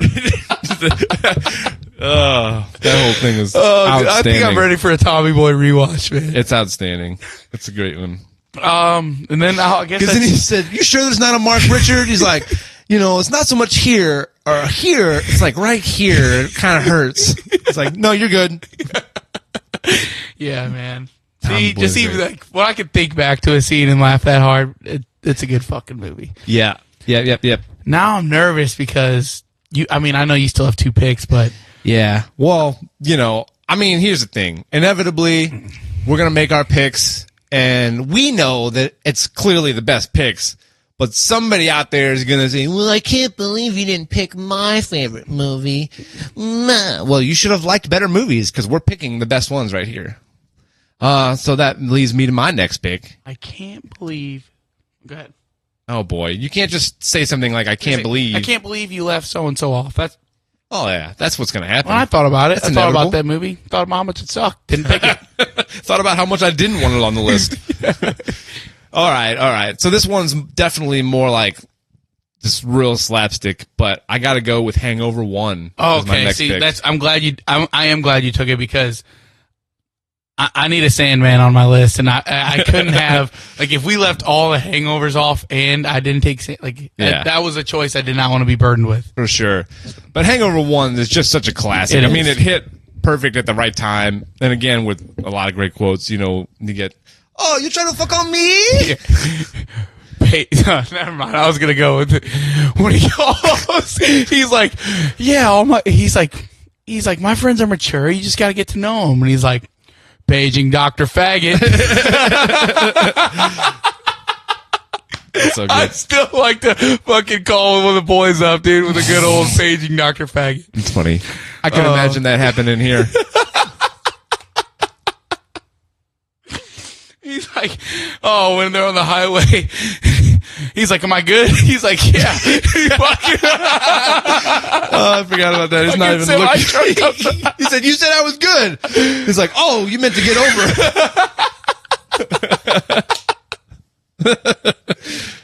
Oh, dude, man. Yeah, that's a classic. Such a good fucking movie, dude. Yep. All right, so let me think. Hangover. Gosh, I only got the one more pick for a Mount Rushmore of comedy movies, and I feel like, should I space them out to try to give myself some more coverage? God, I don't know. It's tough to say. Anchorman, Billy Madison, Hangover. There's like the classic comedies, and people are like, well, you didn't even talk about anything from, like Caddyshack or any of the vacation movies. Those are great old school comedies. They're The Jerk. I do love that movie though, so it's hard for me to say not to leave it, but I do love that movie. And then okay, gosh, all right. I'm gonna pick one, and this might be just like a personal one of my favorites, but I think it's an all-time great comedy, and especially like if people really watch it and soak in the comedy behind it, because a Jewish guy was the producer and writer for most of it. I'm going Blazing Saddles, Mel Brooks. That's true to you. Dude, it's so well written as a comedy. Like, it just pokes so much fun at racism. Hold on a minute while I whip this thing out. Because it just plays on everybody's thing, like, black guys got big cocks. We all get the joke. Mel Brooks was kind of ahead of his time. Yeah. I mean, he was allowed to do those jokes coming from his background. I think if it was like a white Christian guy, the jokes might not have landed as well. I was waiting for you to take it. I mean, he said I was waiting for you to take it. First time I watched it was with you and Joe because yeah, it was your childhood. I mean, I liked it. I enjoyed it. It's a great comedy movie. It's your movie, man. You're a Mel Brooks guy. Yeah, Spaceballs gets an honorable mention, but Blazing Saddles is much not much better, but it's a better comedy in my opinion. And I mean, I know I left a shit ton of good comedies out on the table there, but I'm trying to kind of cover the spectrum. It's going to happen. Oh, of course. All right, Xavier. I'm just glad that so far we've taken the 7 best ones. Yeah, easily. And if you actually think that any of the movies that you find funnier are funnier than these, you're fucking wrong. All right? Yeah. And you know what? I'm going to take this moment and I'm going to let it be known. I went and watched Cars last week. Yeah, I said it. I went and rewatched Cars because I said, I got people trying to tell me that Cars is a better movie than Wall-E. I got it. Let me watch it and really give it a fair shake. No way. So it's fine. Dude, Cars is fine, but it's not good. It's not nearly as good as Wall-E. You wish you had 4 hands so you could give Cars 4 thumbs down? Yeah, I would. No. It doesn't deserve 4 thumbs down, but it just does not deserve to be thought of as a Mount Rushmore movie. I'll say it. So, moving along, Cars, not great as Wall-E. Forever on that bandwagon. Now that takes me to the 4th movie, and it's going to be a Sandman. I'm just deciding if I want to go with, obviously the one I've probably watched the most, the one that hasn't been named yet, the other half of Happy Madison. Yeah. But there are other Sandler movies that I fucking love. Yes. Oh, man. You're going to put a man to the test. We can just run through and quote all the movies. We can just do some quotes from all of them. Can I have the rest of the Sandler movies? No. Well, you shouldn't have deferred. Well, he said you shouldn't have deferred. Somehow I have 4 movies and you got 37. Oh, God. I mean, I do love Happy Gilmore. I really do, but there's 2 other ones. Shooter, you going to go for the green from here? That's impossible, sir. Happy Gilmore accomplished that feat no more than an hour ago. I mean, it's okay. I am going to take Happy Gilmore. Woo! But, like, because we could talk You're about in the my other world now, ones. Grandma. It is so fucking good. Like the Mr. lady. Mr. Fucking, you got Hal L. Ben Stiller. Yeah. Just a great character there. Yep. I mean, Great characters all around. It's a great fucking movie. But you got the jackass guy. You jackass. But like, Sandler wasn't missing, and matter of fact, let's pivot this into a quick debate after this, because this is gonna be hard for you. Okay. You can only watch one of these actors' movies the rest of your life, and the other one you can never watch again. Sandler or Farrell. Yep, that's tough. I'm probably going Sandler. I love Will Ferrell. I love him a lot, but I think that the catalog as a whole, for rewatchability, I'd rather stick with Sandler. Because like you got Happy Madison, which obviously is Happy Gilmore, Billy Madison. But then you Little got Nicky, Big Daddy, Waterboy, The Wedding Singer. I mean, he was not missing. Yeah. Even fucking Wild Wild West. Click. 50 First Dates. Blended. Just Go With It. Jennifer Aniston and him. I mean, dude, so many outstanding movies. What's the one? Pixel? Wasn't he in that one too? Was that him? Yeah, and Grown Ups 2. Yeah. Grown Ups 2 might be the worst movie of all time, according to Doug Vaughn. Really? He said Grown Ups 2 was the worst movie. He said terrible, absolutely terrible. But, so like the other movies I was thinking about. Also a slept-on Sandler movie. And I've been told that. Dude, I'm telling you, watch it this year on Halloween. You don't have to go out and buy nothing. Just watch it. Man, but I do love The Wedding Singer, and Yeah. I don't think it gets enough love, which is why I almost picked it. As much as I love Big Daddy, Happy Gilmore, and I picked Happy Gilmore because it's fucking Happy Gilmore. He loves her, But she loves The Wedding Singer is so else. fucking funny. He's Yeah. like, "Sir, you're about one more outburst away from me coming over and choking you with this microphone cord." Like, it's a fucking funny ass Robbie Hart, dude. Robbie Hart. And 50 First Dates. I mean, that was. Oh yeah. No, he's Sandler's But got Big Daddy was like a banger of a catalog. I was going between Big Daddy and The Wedding Singer, or just picking Happy Gilmore. Yeah. And I was like, well, because Big Daddy is the goddamn Jets. And I love to wipe my own ass. and I always quote from Big Daddy when like if I'm like trying to stay asleep and somebody's making noise from the outside, I go, "All right, I'm up. Oh, the kids just roll around on the newspaper. Well, he put newspaper under a peeing child like he's a dog, so he deserved to have to be getting up. That's funny. Or like fucking going there's like some relatable things like going and not knowing what time McDonald's breakfast ends. Yeah. Oh man. Oh, we wasted the good surprise on you. He's old. He's an old man balls. Life is another really funny movie with Martin Lawrence and Eddie Murphy. You got fucking All About the dude. Benjamins. Have you When seen you're Life? talking, yeah, when you're talking Eddie Murphy, you know, like what's Coming to America? That first one, outstanding movie. Also, that's a great comedy. Like, there's definitely a lot of black comedy that I grew up watching that, like, I wish, dude, I wish you only get 4.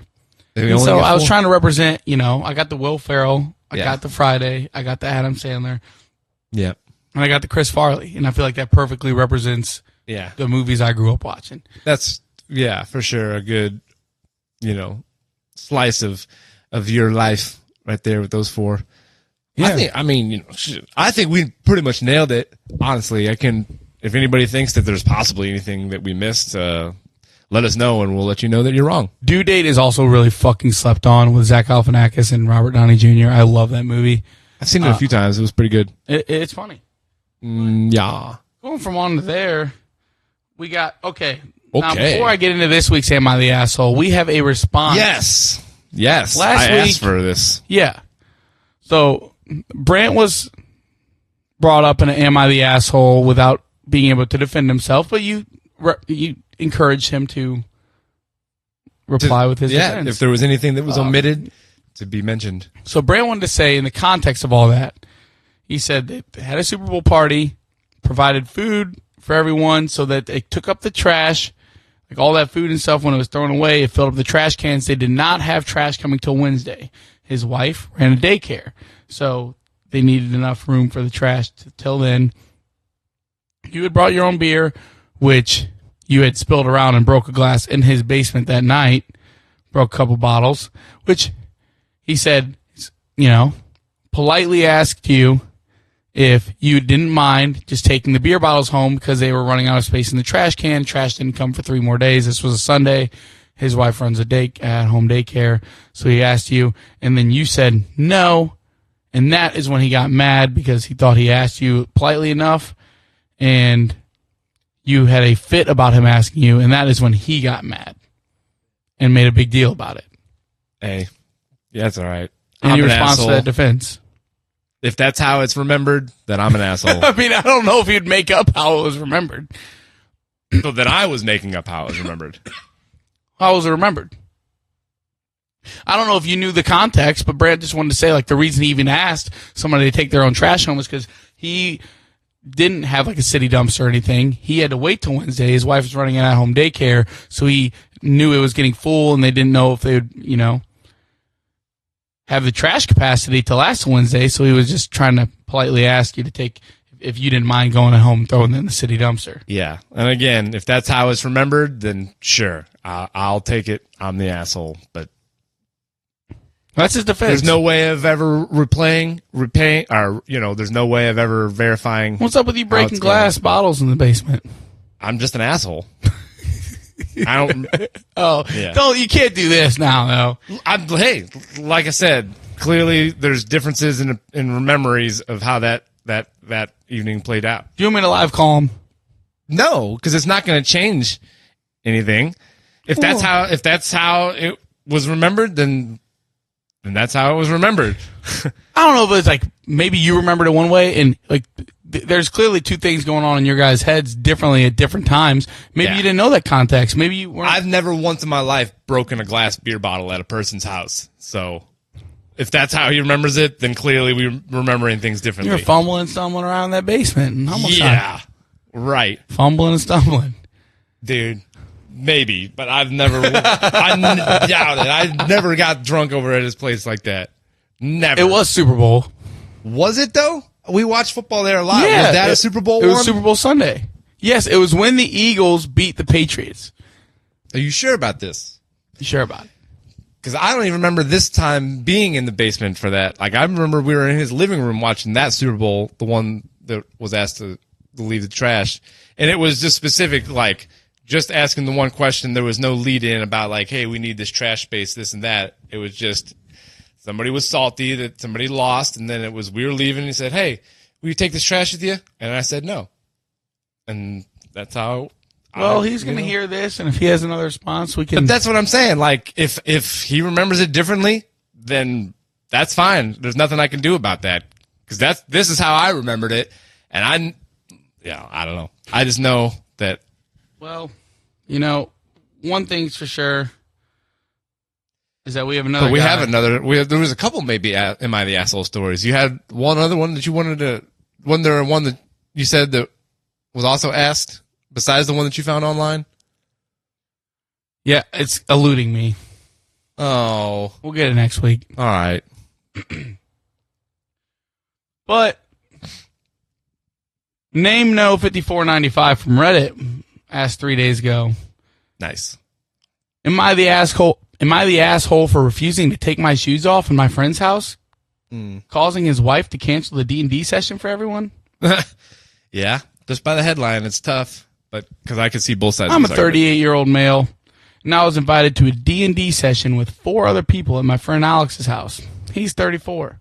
When I got there, his wife answered the door and immediately asked me to take my shoes off because they have a strict no-shoes policy due to them having a crawling baby. I explained that I have a medical condition called epidermolysis bullosa simplex, or EBS for short, which makes the skin on my feet extremely fragile. Even mild friction or pressure can cause painful blisters and tears. So I have to wear supportive shoes with cushioned orthopedic insoles at all times, even indoors. Walking barefoot or just in socks causes me pain and can lead to bleeding. She suggested I just put grocery bags or socks over my shoes, but I told her that's unsafe for walking and honestly just insulting. She said she can't compromise her baby's health for my comfort. When Alex came to the door, he told me Okay, hold on. Well, go ahead. Sorry, no, go ahead. Sorry. When Alex came to the door, he told me to just deal with it for a couple hours, or I wasn't welcome inside. I told him I wasn't going to risk injuring myself for a D&D session, and if my shoes were that big of an issue, I'd respectfully leave. This guy's 30-year-old man? Is that what he said? As I walked back to my car, I overheard his wife telling the other guests they were already there that the night was off because I made a huge scene at the door. Later, I got a group text from Alex saying he was canceling D&D night because it's not fair to everyone it's not fair to expect everyone else to pretend nothing happened. Some mutual friends say I overreacted and could have just sucked it up, while others think Alex and his wife are ridiculous for ruining everyone else's plans just because I decided not to stay. So, am I the asshole? Both parties are the assholes. Well, Go ahead. Yeah, both parties are the assholes. You're going to somebody's house. You have to abide by the rules of that person's house if you want to be there, right? If they've asked you and they will not budge on, you need either your shoes off or to cover them up while you're in our house, then that's fine. If you don't want to oblige with that, that's cool. They have to accept that, though. They have to say, all right, well, if they don't want to do that, then this person can't be involved with whatever we have going on. But that doesn't mean everybody else has to get it shut down. So those people are assholes for Canceling making D&D. it a whole bigger deal. But, dude, if you, I don't know. You're going to tell me you got these special shoes and they're going to help your feet, but if you put some newspaper on the outside of them, all of a sudden your feet are compromised? I don't know about that. I can't. Yeah, it's not like she asked him to fucking put some grocery bags over his shoes and then run a goddamn obstacle course throughout the house. All he had to do was put grocery bags over his shoes and walk from fucking point A to point B. Sit in a fucking chair and play some D&D. But no, this man was so insulted that I'll have blisters on my feet if I even put grocery bags on these shoes. Get out of here. The guy's a pussy. Yeah, you're being too unmovable one way, and those other people are being too unmovable the other way. I don't think they were being unmovable. I think that they didn't need to cancel D&D. Well, that's what I'm saying. The wife provided a solution for him that was, I think, pretty logical. Yeah, and that still appeased, relative to both parties. He could keep his shoes on, and she could keep her floors untainted or whatever. I'll agree with you. They were the assholes for canceling D&D altogether when people were already there. Other guests were already there. You guys got to go home now because fucking Jonas over here can't take his shoes off. He says, I can't, if I don't wear shoes, I'll be moved to blisters and tears. Dude, grow up. Yeah. Do you take a shower with your shoes on? No, I bet you don't. You fucking idiot. I mean, I've never heard of a condition that your feet are so sensitive the slightest movement can just cause oh my God, my feet, they're bleeding. I mean, dude, I don't think you should be able to walk anywhere if that's the case. That's a fucking crazy thing. That's you what should be wheelchair bound. This person, I would bet a large amount that they have self-conscious issues with their feet. They probably got stinky feet, big feet. That's where I thought the story was going when I first read it. Oh, my feet stink. They reek. You would know if I took my shoes off. Because you'd all be dead. No, I think that there is some insecurity on that person's, but even still, and then they try to use the excuse of my feet are so sensitive that I can't take my shoes off, but really they just didn't want to take their shoes off. But then the person gave them the solution of, well, just put these things around your shoe, and then they had to double down and be like, oh my gosh, I'm insulted. I have a medical condition, and you're gonna make me be the outcast. Just wear a fucking grocery bag on your shoes and walk the 10 feet. You're gonna walk from a door to a chair. You're good. I don't understand. I don't either. Why they were so against it. The idea of covering up their shoe to walk in the house. It'd be like wearing a little booty if you're the, the utility guy, the cable guy or whatever. Yeah. So I don't know. I came across that. I just thought it was kind of, I like to try to find ones where everybody involved just seems like the fucking asshole. All these people are the worst. Yeah. I don't want to live in the society that these people live in. I don't even want to be around I don't know anymore. why they canceled the D&D night. Yeah, that's what I'm saying. It's dumb from all sides But of this I've never story. been anywhere where they're like, take your shoes off, and I'm like, oh yeah, of course. Wait, one more time. You said How do you not like just take your shoes off right away? Medical condition. yeah. I agree, but I also don't know. Like, I don't enjoy taking my shoes off sometimes at other people's houses. Does your feet smell? Not always. Sometimes I just like to be ready to go. Like if I'm gonna go out the door or outside, like I don't want to have to be like, hold on, I'm gonna go put my shoes back on. You know, I just like being prepared. Maybe there's a fire. You know, I don't want to have to run and grab my shoes in the case of a fire. If fucking fire came and my shoes were off, I'm not running and grabbing them. So you're just gonna be, what's his name? You're gonna be the dude from Die Hard going around barefoot the whole time in the John emergency. McCain? Yeah, you're gonna be John McCain in it, dude. You're gonna have bloody feet, and it's gonna slow you down when you need it most. You know, Bruce Willis doesn't even remember being an actor. Dementia's a hell of a disease. That's sad. Yeah, dude. Yeah. Diseases Sad. be sad. Bruce Willis, good guy. Well, no, known good guy for now. He doesn't remember if he was a good guy or not. He's the happiest boy there was. True. But you know what I'm saying? Ignorance is bliss. I don't want to be John McCain. I don't want to be caught barefoot in a situation where I needed to be shooed. Speaking of, Okay. this ties in. I was walking my, daily walk at Chronolet today. Yeah. These two people are on a bench. This older lady and this mid-20s lady, and she was like, hey, sir, would you mind letting this young lady use your phone? I don't have mine on me. Sure, no problem. The girl's like, thank you. She has no shoes on, no socks on. She's just there with her pit bull puppy. So she calls her mom and just was like, I need you to fucking pick me up right fucking now. Like, I got abandoned and all this stuff. I'm in Chronolet Park. Jesus. And then I was like, oh, God. And me and the old lady are looking at each other like, whoa, woof. This escalated Yeah, quickly. so like this lady's like trying to make. I do like her. Her name's Debbie, by the way, the older lady. She was like, Debbie. So she's like, I'm Debbie, and I was like, I'm Nick. So we're talking, and like we just hear this lady in the background being like, oh, that's fucking bullshit. That's why I raised myself and all this shit. Jesus. Hangs up, gives me the phone back. She's like, and then like code switches. And she's like, oh, no, you're so nice. Like, thank you very much, and all this stuff. And I was like, yeah, no problem. I start to walk away. Mom calls back. I was like, oh, do you need to take this? She answers. She's like, what? She's like, you're gonna fucking walk from Lee May? That's gonna be like a 5-hour fucking walk. She's Oh like, my I need gosh. water, Mom. I need water. And I was like, what is happening? And I was like, Oh my hey, gosh. I said, this girl's like in her 20s or something? mid-20s. She said Yeah, she's dude. a marketing for Wheelhouse. Yeah. Okay. Well, I was like, I'd offer you a ride. I was like, I'm an older male. And I you was seem like, a little sketchy right now, lady. yeah, and like she didn't look sketchy besides her shoes being off, but obviously she was in a predicament. Her behavior was being Yes. sketchy.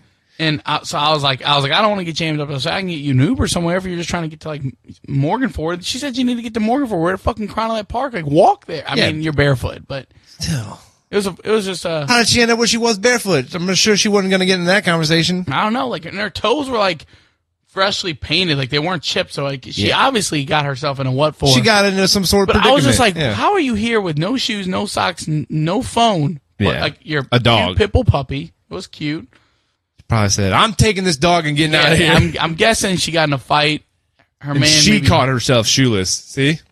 So it just was So interesting. don't take and your shoes off at other people's house. I just remembered it, like, because like this literally just happened today. Yeah. Chronolet Park always have the interesting haps. Debbie, very nice older lady. Debbie. Thanks, Deb. She's also there walking her dog. Well, that's good. Dogs got to get out. Yeah. You were walking your dogs, the two on your feet. The dogs were barking. Dogs were barking afterwards, huh? 7 miles. Yeah, well, that's wild. I hopefully That girl's life settled with her down. mom, and then just funny because she'd get off and be like, "Thank you so much." yeah, dude. She's like, "Mom, where the fuck are you?" People just, I can't deal with people like that. Like, I know that you're being insincere to everybody.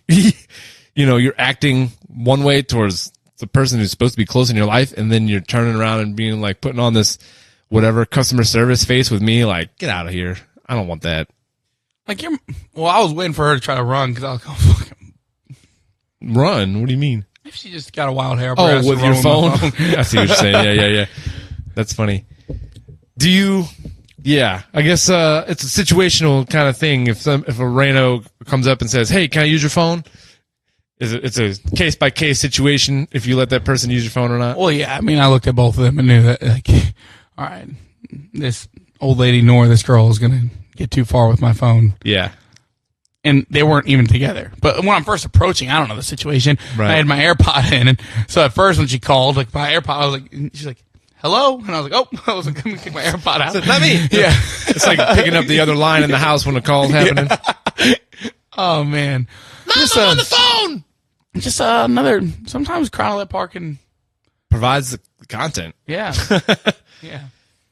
That is for sure, man. Oh gosh, I just lost my train of thought because there was a good story that I was going to share.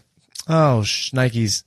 We were talking about. Oh, okay. So cell phone, people borrowing it. I was doing backline for a show last night at the factory. Some jazz guy, Peter White or something like that. Anyway, there was 2 groups playing. So 2 different drummers, 2 different drum sets that they rented from the company that I was doing backline with. Right. So they rented these drum sets and they rent like cymbals and stuff.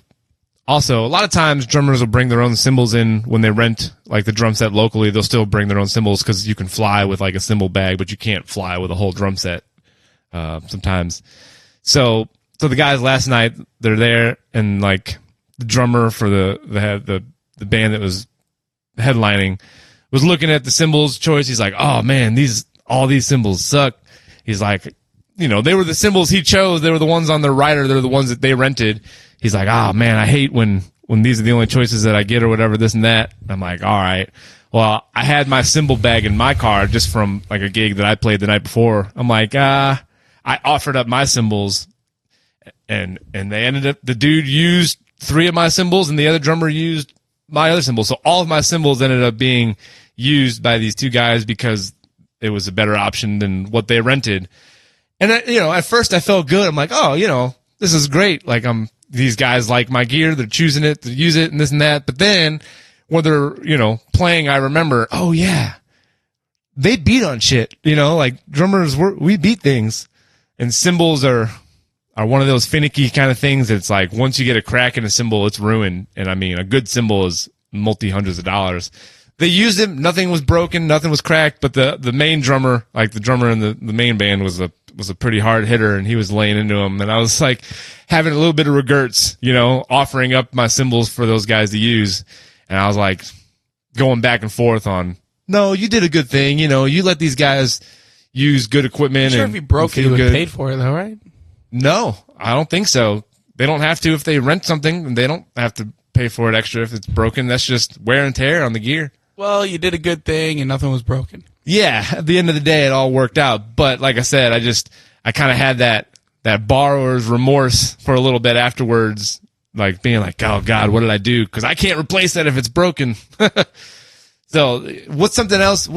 Is there other things that you feel like if somebody asked you to borrow, you'd be like, "Yeah, go for it," Well, and then you might feel some remorse I later? feel bad because I borrowed a wheelbarrow from my cousin Jonathan and a couple tools of his that are still in my house, and probably need to get them back. So, But they're not broken or anything. no, they're not broken. But it was like a few months ago.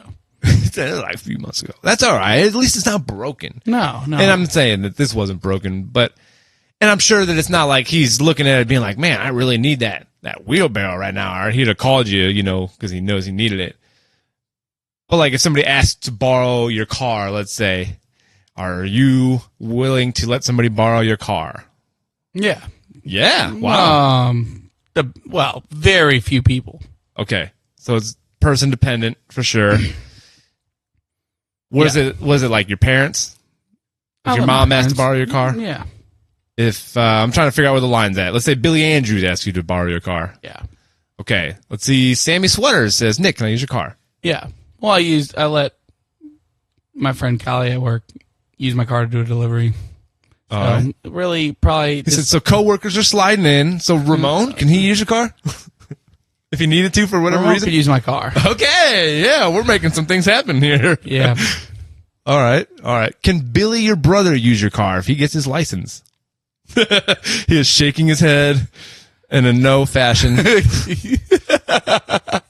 Can Corey Sanchez borrow your car?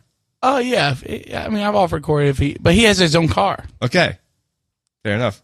I think I just have to know. I have to trust you as a driver. Yes, that's a big one. It's just so That's much, really what it is. Cars are like some of the biggest things that we got money wrapped up in. Like it's not as much as how close I am to you, as much as like how much can I trust your driving? Yes. And how far are you going? Yeah. Xavi, can I borrow your car? I just gotta go to like Chicago and back, dude. No big deal. Yeah. Speaking of Chicago, I got me and the fam. We're taking a Chicago trip next weekend, so I'll have that to report on by our next episode. The old Beantown, Chi-Town, stand up. Chi-Town stand up. That's fun. That'll be a fun time. Yep, we're taking the train, the Amtrak train up there. We're gonna stay right there in downtown, close to the Bean and Millennium Park, near Soldiers Field and the shoreline, all that action. Not too far from Magnificent Mile. Better not take a picture in front of the Bean, or you'll be everything you hate about this country. Gift shops and photo ops. So don't take it. I don't take photos on vacation of myself. You're gonna take a picture in front of that fucking stupid Bean. I won't. No. Fuck that Bean. I might take a picture of the Bean. It won't be me in front of the Bean. Don't do it. He said, don't do it. I'll take a mental picture. Yeah. Yeah. Might take a picture of the beach, Navy Pier, some of that action. Who knows? Ellis Tower. Nope. He said, nope. Not Ellis Tower. Can't enjoy things. Well, not after the things you said. What? You cannot take any pictures of any tourist attractions. If you come across like fucking maybe a funny crackhead, take a picture of that. It's the planned photo ops that I'm not interested in. Well, what do you call a picture of the Sears Tower? Well, that's just a building that was built. It wasn't built for the intention of being a photo op. They didn't know. They didn't know. They didn't know what fucking those giant ass Kodaks were going to turn into. These devices that we carry around.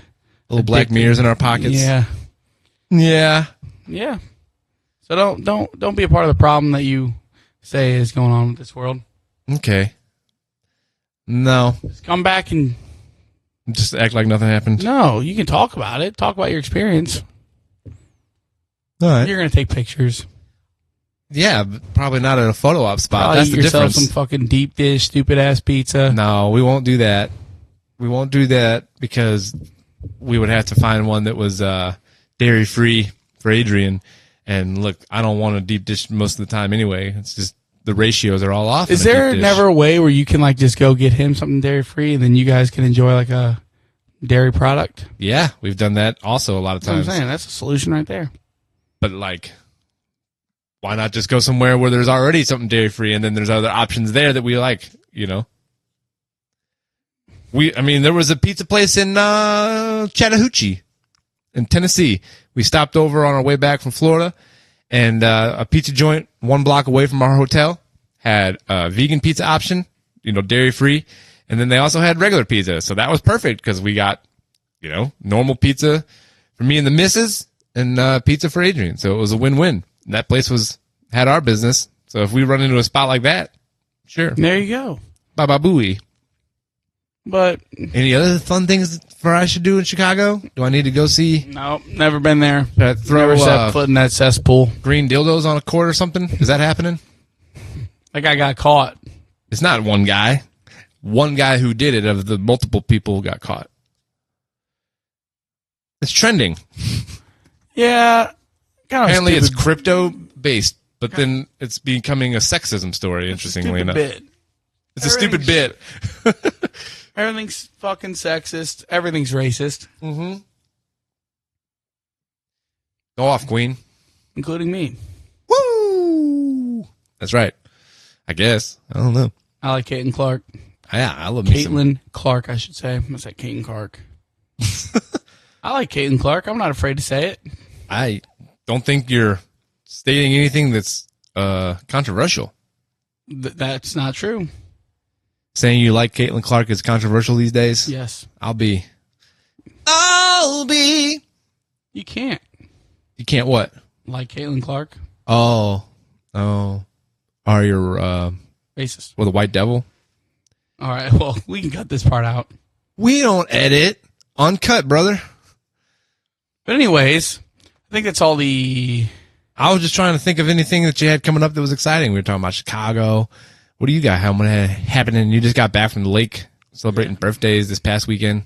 Yeah, it was a fun time. Happy birthday to Sam. She turned 30. She turned 30. She turned 30. Yeah, it was a fun time. Got sunburnt, drank it to the whole 9 yards. The whole 9 yards. Fucking tubed. The kids will be saying that in a few years, but it'll just be about doing YouTube stuff. Fucking tubed. me and Jonas got together and tubed all night. Really nothing on the docket this week. Nothing exciting happening. Nah, man, just the dog days of August. Back to the old grind. Yes, sir. Yeah. All right. Oh. Well, that sounds good. Well, we'll pick it up for episode 52. Big 5-2. Big 5-2. Ray Lewis, shouts out. Sorry. All right. I like to get the jump on the athlete numbers. There you go, and it's